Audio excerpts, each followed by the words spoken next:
Welcome to the video. Someone just pointed this one out. This is zero friction cycling. I like to call them zero integrity cycling. That's in my opinion.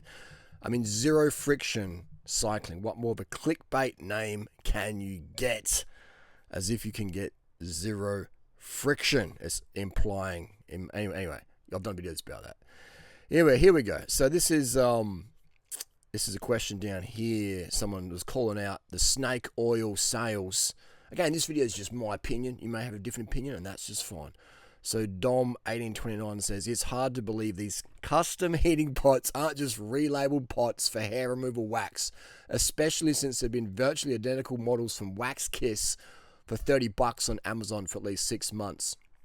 Actually, the Wax Kiss have been out there for a lot longer than that, and they're and they go up to 257 Fahrenheit, which is quite a hot one.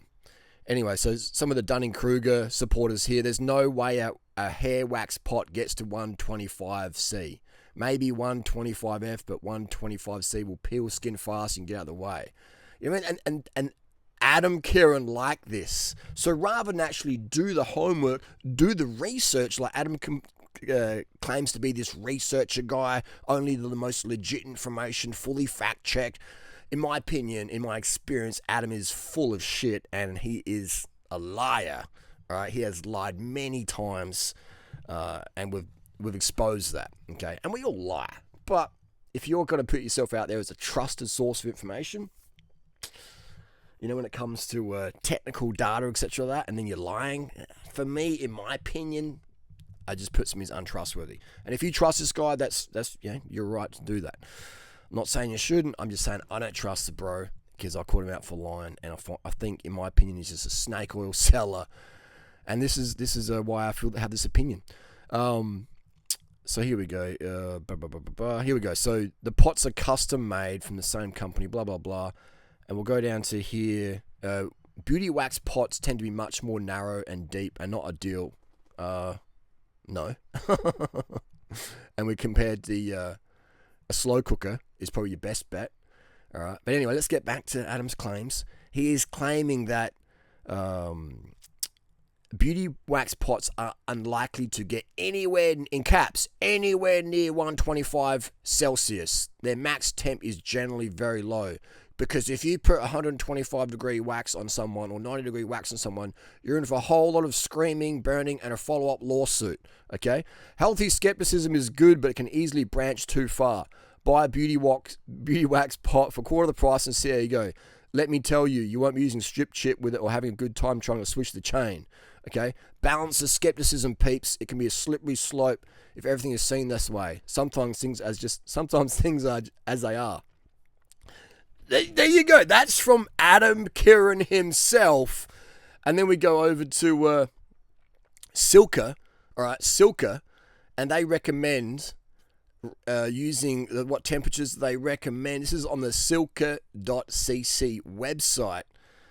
And what temperature are they recommending? Here we go. The snake oil sales in the bike industry. So Silka says heat the wax between 65 and 88 degrees Celsius, or 150, 190 Fahrenheit.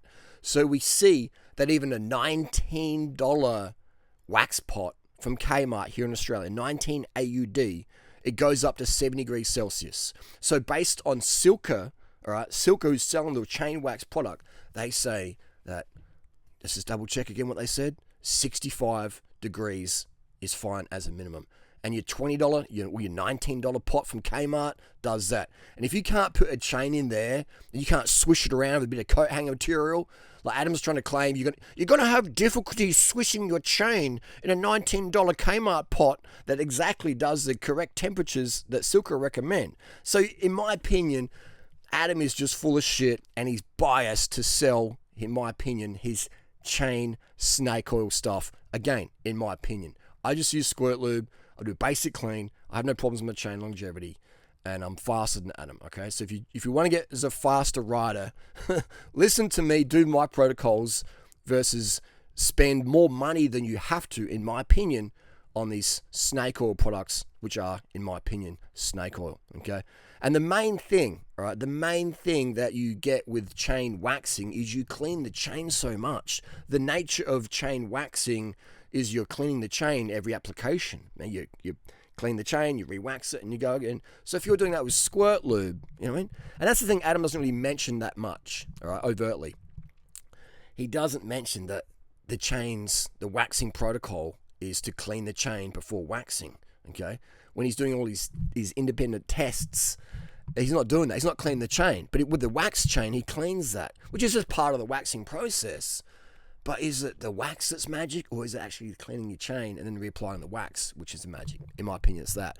So anyway, that's another one. But also on Adam's data, I find Adam's data highly inaccurate. One, I've done a video about that. It's if this guy can't even do a quick Google search at Kmart and see that they do sell a waxing pot that goes to high temperatures, high enough temperatures that Silka recommends.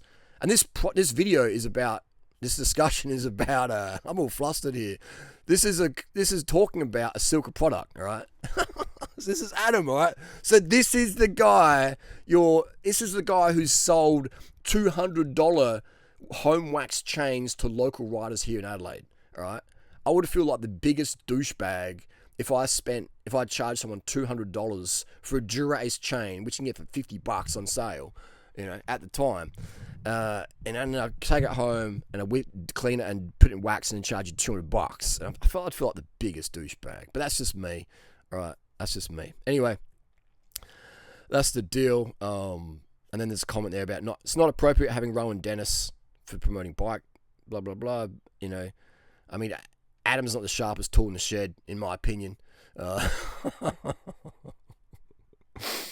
You know, Adam makes up massive lies about me, but then he's using Rowan Dennis, all right, to promote something. And it's like, I don't know if Rowan Dennis is probably the best person right now to use to promote something in a video. Again, that's just my opinion. But Adam, mate, you are not this is my following opinion now. I don't believe Adam is consistent in his data. I don't believe he's consistent in his methodologies. I believe he just blurts shit out it's my opinion. In my opinion, he blurts things out. You know, let's ask the question. Does Adam Kieran blurt things out just to protect his position in the snake oil, again, my opinion, chain oil industry? Does he just blurt things out? So someone's come on here, Dom1829, has said that these custom pots are just hair removal wax pots, basically. They could do the same temperatures. And Adam's coming here saying, it's unlikely you get anywhere near 125. Why are you doing 125 Celsius? That's such a high temperature when Silka say 65 is fine. So I mean, how much toxins are being produced? But here's a real question, okay? Will Adam make his next boring video, all right? Which is great in my opinion, it's boring. It's great if you were trying to fall asleep. Will Adam come back next week and say, hey guys, I was wrong. Actually, this guy here, Dom1829, was correct. And these Kmart pots, these Amazon pots, do reach these very high temperatures. And most of them, even the $19 one from Kmart, does reach a temperature sufficient for what Silka recommends for its chain waxing protocols. Will Adam do that video? Will he make that comment? Hey guys, I was wrong. Dom1829 was right. Durianrider was right. Will Adam make that video? In my opinion, no fucking way. Arrogant, ignorant, snake oil seller? In my opinion, yes. We all have our opinion here in Australia. It's a free country. But, yeah. And this one here as well, just like, he just goes on this, just, again, he's great at deflecting instead of staying on topic. And saying, oh, you'll get sued. You'll get sued if you have put wax on someone. That's not the question, bro. The question is, do these wax pots do that temperature? And the answer is yes. Adam Kieran said no. Okay. Will he correct his information? And here's another question, Adam. Why do you use 250 watts? Okay. And how is that accurately calibrated and measured all the time? Let's say you can calibrate it and measure it, but you're using a machine that can't be calibrated. Fucking hell, man. But why using 250 watts? What cyclist averages 250 watts for the life of a chain? Okay? What cyclist pedals in exact circles like an electric motor does? Okay? Most cyclists pedal like peanuts, the power curve there. Also, why are you using kilometers? Because 1,000 kilometers for one person takes a lot longer than 1,000 kilometers for another rider. Okay? So why not use time? Isn't time at watts more relevant versus distance at watts? Okay? That's just my little critique there. I think Adam's data is highly inaccurate, and for me, it's just a funnel to his product, which I believe is unnecessary when you have product out there like Squirt. This is just my opinion. I'm trying to make your cycling life more simple. That's my goal. Does Adam want to see your cycling life more simple? In my opinion, I don't believe he does. Just saying. Not hating, just saying.